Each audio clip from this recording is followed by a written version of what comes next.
Dr. Paul here, Ask Your Pediatrician. Today I'm going to talk about the MTHFR defect and what you can do about it. So 30 to 40% of us here in the US carry the MTHFR defect, and about 5 to 10% of us got the defect, a double whammy, one copy of the defect from our mom, one copy from our dad. And when you have this enzyme defect, it sets you at risk for a bunch of things.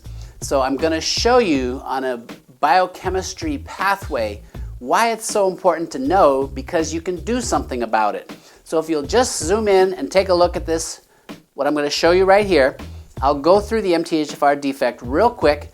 You can watch it over again if I go too fast, so you can learn what you can do about it and why you need to know your MTHFR status.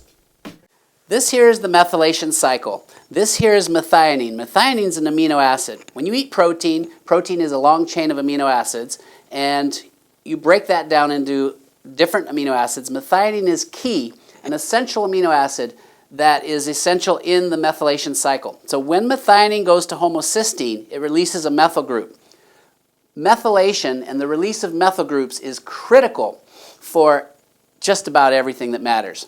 This pathway right here takes you to glutathione, your major detox molecule. This is sulfation that happens in the liver. That's another major way we get rid of toxins from our body. And this release of methyl groups is also required for serotonin, dopamine, norepinephrine. Some of you may have heard of serotonin SSRIs, selective serotonin reuptake inhibitors. If you have problems with mood, depression, anxiety, you may have a serotonin issue that is dependent upon methylation. If you have a focus issue, ADD, ADHD, bipolar, dopamine, norepinephrine are involved. They're involved with feel-good. They're involved with addictions.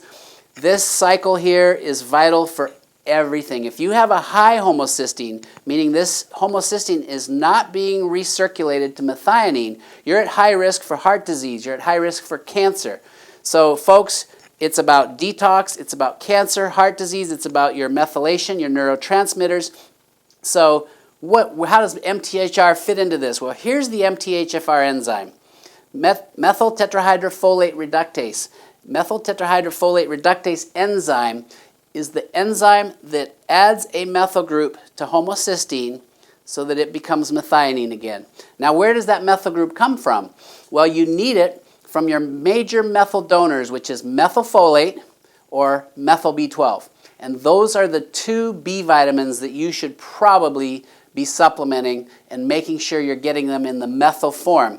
So the MTHFR enzyme donates, with the help of methyl B12 or methylfolate, that methyl group, which is a CH3, back to homocysteine so it becomes methionine. And this just cycles 1 time per second every cell in your body. Imagine it's not cycling, things are jamming up, you're not getting rid of toxins, your homocysteine is accumulating, and now you're having increased heart disease risk, increased cancer risk, increased mood disorder problems.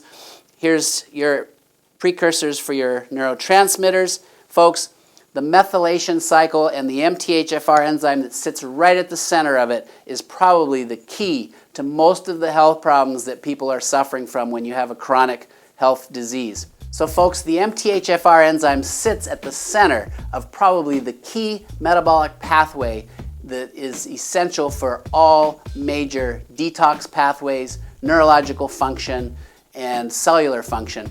Know your MTHFR status. How are you going to figure this out? Multiple ways. You can go on 23andMe, and they'll send you a kit for about $100. Spit, send it off. It will include, in addition to your MTHFR enzyme status, that status of hundreds, if not thousands, tens of thousands of single nucleotide polymorphisms. You can have your doctor draw this. It can be drawn as a simple blood test, and knowing that status, then you can do something about it. You can take extra B2 and B3, stabilize the MTHFR enzyme. B6 is necessary for almost all the pathways I was showing you. And of course, the methyl B12 and the methylfolate to support and allow extra methyl groups to be available so that when you have a MTHFR single defect, so you got it from one parent, you're at about I think it's 60, 70% enzyme function, so you're functioning at 30-40% less than normal. But if you have what they call the homozygous, you got the defect from both parents, Now you're functioning at maybe 40–50% of enzyme function, and that's significant because of how vital that particular reaction is, methylation.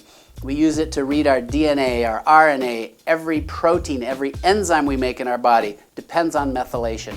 So this is a big one, folks. It's simple to get it tested, and once you've had it tested, there's something you can do about it.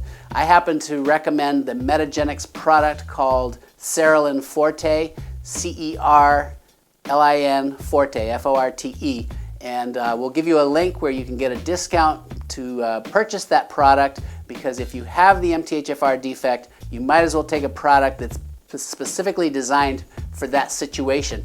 That product has B2 and B3 that stabilizes the enzyme, B6 needed for most of those pathways, and methyl B12 and methylfolate. In addition, it offers carnitine, which gives your cells energy, and N-acetylcysteine that supports the glutathione that I had pointed out is so key for detox and supporting your ability to fight infections. Very important molecule in our body. Get your MTHFR checked, and once you know you happen to have that defect, you can do something about it and live a healthier life. Well, that was a mouthful. Did you follow everything I just said? So I've been studying this and working with this for a long time. Watch this back again. If you still didn't get it, watch it back again another time. Just look at that pathway. You don't have to memorize everything. Just get the feel for it. And then you'll start to see the importance of knowing whether or not your MTHFR enzyme is working properly. Thanks for watching. I'm Dr. Paul.